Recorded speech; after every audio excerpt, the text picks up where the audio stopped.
Welcome back to my channel. This is day 21 of my Etsy challenge.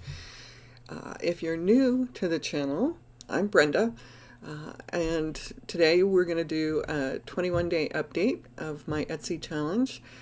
Things to point out: still no sales, but something interesting is happening. Quick recap. Started this challenge 21 days ago. It's a 90-day Etsy challenge to generate $300 a month in profit by the end of the 90 days. To do that, we know that we have to increase the volume of listings that I have on my site, and I had a handful, but we're basically starting from scratch because it was a site that I hadn't really done anything with for a number of months. So we're counting the new listings that I've added in the last 3 weeks, and we'll talk through all of those statistics. But the goal is to get listings up to 100 at a minimum over the 90 days to drive the sales that we need to generate $300 a month in profit. As of yesterday, when the week closed, so yesterday was day 21, we had 28 listings, which was 14 more than what we had last week. We just had 18. So cranked out a bunch of new listings this week. We had 20 views, and compare that to last week where we just had 3 shop views over the course of the 7 days. And now this week we have 17 shop visits compared to last week where we just had 6. So while 20 views and 17 visits may not sound like a lot, it is a huge amount compared to where we were a week ago. So significant progress. Again, increased by 14 listings, so a total of 28. 20 views versus 3 last week. 17 visits versus 6 last week. Big progress. So now let's talk about what we think is actually working. For one, we have more visibility. With 28 listings instead of 14, it's a significant jump. So Etsy is actually starting to show my listings more, which is awesome. I'm being very consistent and very diligent to be sure that I list at least one a day or every other day. And in most days, I'm listing more than that. I'm listing 3 or 4. Of the 14 that I listed this past week, I had 9 that I actually listed yesterday. And the good news is, really good news, of the 9 that I listed yesterday, and some of them, it was like 10 o'clock last night before I got them finished, 2 of them had views from the time I listed them till this morning, and 2 others had favorites. So super excited about that. Those favorites came through today after the cutoff, so you won't see them until next week. But I did have favorites, and those are the first favorites I've had since this challenge started. I noticed that consistency, I believe, what's driving the additional activity, and that I'm listing a lot more products, and I'm doing it consistently over the course of the week. I'm not doing one and then waiting a week and doing another one. We're doing 14 listings over the course of 7 days, which on average is 2 a day, but that's not how they ended up getting listed. But we're still being very consistent, very diligent about getting those things up, being consistent in the listing pattern. At the end of the day, it seems like my listings are getting indexed. People are seeing them, and that's great news. The hard part is I still don't have any sales. Now, I talked about this before. I wasn't really expecting sales this early. I watched someone in a YouTube video earlier this week that had been doing this for quite some time and decided to open a new shop and test some of the things that they had been telling people to do. And they had huge success right out of the gate. Within 3 days, they were making sales. That clearly is not me. I had a shop that was kind of dead, and I'm starting over in that same shop. So I'm making progress, which is really good news, but it's not that. So my expectation was that in the second month of this challenge, I would start to see sales, and it looks like maybe that will be the case, but as I said, today is day 21, or yesterday was day 21, so we'll see. Maybe over the course of this next week, we'll actually get a sale from some of those items that were favorited. One of the other big changes I made is, and it's a strategy shift more than anything else. In one of my earlier videos, I mentioned that I've been doing Etsy sales for about a year now. I started this time last year with this digital shop that I'm working in right now, but quickly pivoted away from that into print on demand. And if you're not familiar with print on demand is where you design similar to what you do with digital products, but you put that on actual physical products, and you use third-party vendors like a Printify to fulfill those products for you. So the revenue is much bigger, but then you have a cost of goods sold, and it's a little bit more complex, and it's a lot of personalization in that world. So at any rate, after all of this time, I decided to move back to digital and printable products.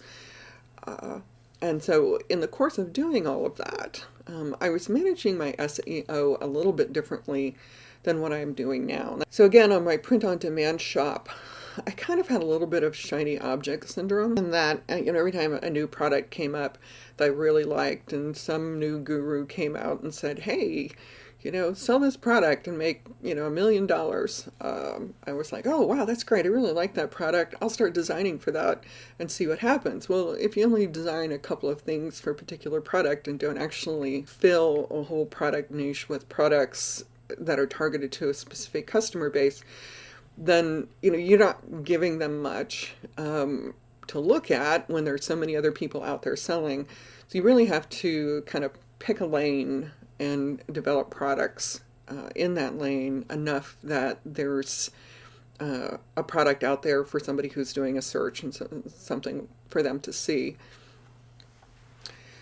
So, in doing all of that, while I did some research and I was looking more at bigger niches and not more focused ones. The things like selling t-shirts in the teacher space. There are a million people, maybe more, selling t-shirts to teachers. The question is, what kind of teachers? Are they first grade teachers? Are they kindergarten teachers? Are they speech teachers? Are they whatever? And so I didn't really specialize, and I think that's part of the struggle that I had. And I didn't do the kind of research that I needed to do. I really relied a lot on ChatGPT. And if you use ChatGPT or any of the AI tools, you'll notice that they have a little disclaimer that says these guys aren't always right. And that's true. I catch that a lot, where I make edits and changes. I didn't put as much effort behind search and data driving my products as I probably should have. And so in this challenge, I started early on, 3 weeks ago, and doing a lot of research. I spent a lot of time in eRank, which is a tool that I highly recommend. I spent a lot of time using the Etsy search bar.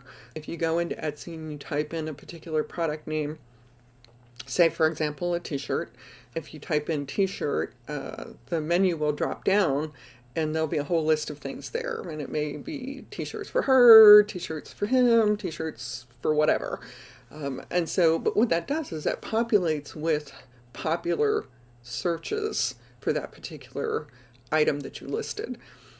And so between the research that I did in eRank and now the research that I've done on Etsy, I've used all of that data to merge it all together and create a product list for me to sell.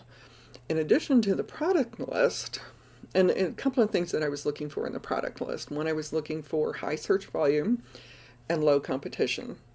I also wanted to be selling in a product space where there was actually demand. It couldn't be, the competition, there was only 3,000 people selling, but there was only 60 people who went out and looked for that particular product. It was a little bit too small. I'd spent a lot of time looking at that data and trying to understand where there was actual space for me in that high search, low competition space that I could create something and actually be seen. So in doing all of that, plus with the Etsy searches, I created a whole big long list of actually 25 or so products to create in this first batch. And the 14 that I created this week were out of that 25. So this next week, I'll do the rest of them. My hope is that I'll get another 15 done this week, and then we'll see what's left over after that, and if I want to continue in that space or move on to something else. But that's what I'm looking at as of right now. There are 3 key areas in your Etsy listing that Etsy looks for. 1 is the title, 2 is the tags, and then 3 is the description. What we're really looking for is putting a title together that really talks to what the product is, who it's for, not so much about size, shape, and color unless it's appropriate to the product, but more about what the product is. And then the description will give some additional detail and give you an opportunity to use more long tail keywords. And then, of course, tags. And tags, Etsy limits your tags to 20 characters. So it's always like, it's kind of like a Jenga game where you're finding the keywords that you want to put in and then kind of mixing them together to make sense, but yet get in all the words that you want. And you don't want a lot of repetition between those words, between the 3 categories, between title, the description, and the tags, because Etsy searches all of them.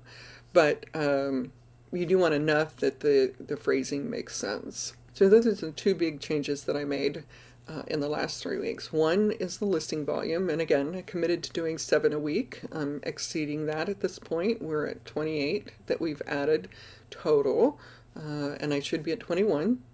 So we're overachieving, so that's good news. And then 2, changed to a more heavy focus on keywords and understanding SEO and making sure that we're really have that nailed down. What I'm starting to watch now are views and visits. So someone has gone in, actually clicked on the product, opened it up and looked at it, and then made a decision, am I interested, am I not interested? Do they stay around and look at other things in my shop? Do they favorite the product, which is always a good thing, which indicates that they might be interested. And I'm monitoring those things to see if I'm getting traction, if I'm able to increase the numbers week to week to week. As we add more products, we're getting more views and visits. More views and visits potentially lead to sales. So for the next 7 days, while we're hoping to have a sale this week, crossing our fingers, we will be very focused again on the 3 things that we talked about earlier. 1 is SEO, making sure that we're designing products, and I say we, it's me, making sure that I'm designing products that there is a need for, that there's demand, ensuring that the search engine optimization meets the criteria that we set out before, that it actually drives viewers to the product, and then the listing volume. So we had 14 this past week. We want to do at least 14 again this week. However, our target is 7 for the challenge.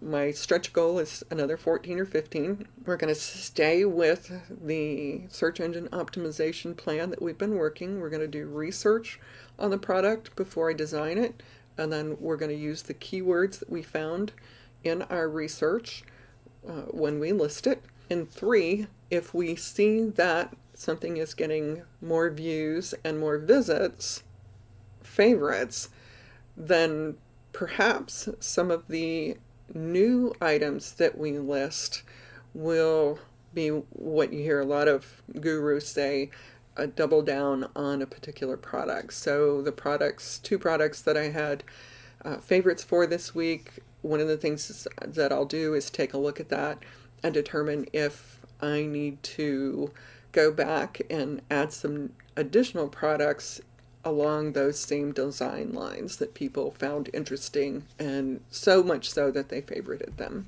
Next week, we will be 4 weeks in, or at 28 days. It is my hope that this week we will see a sale, but if we don't, again, I wasn't planning on getting sales until next week, but it is my hope that we might get one this week or potentially more. But we'll be looking for that. Thank you for coming along on this journey with me. I love having you here. I hope you enjoyed this video. I hope it was good information.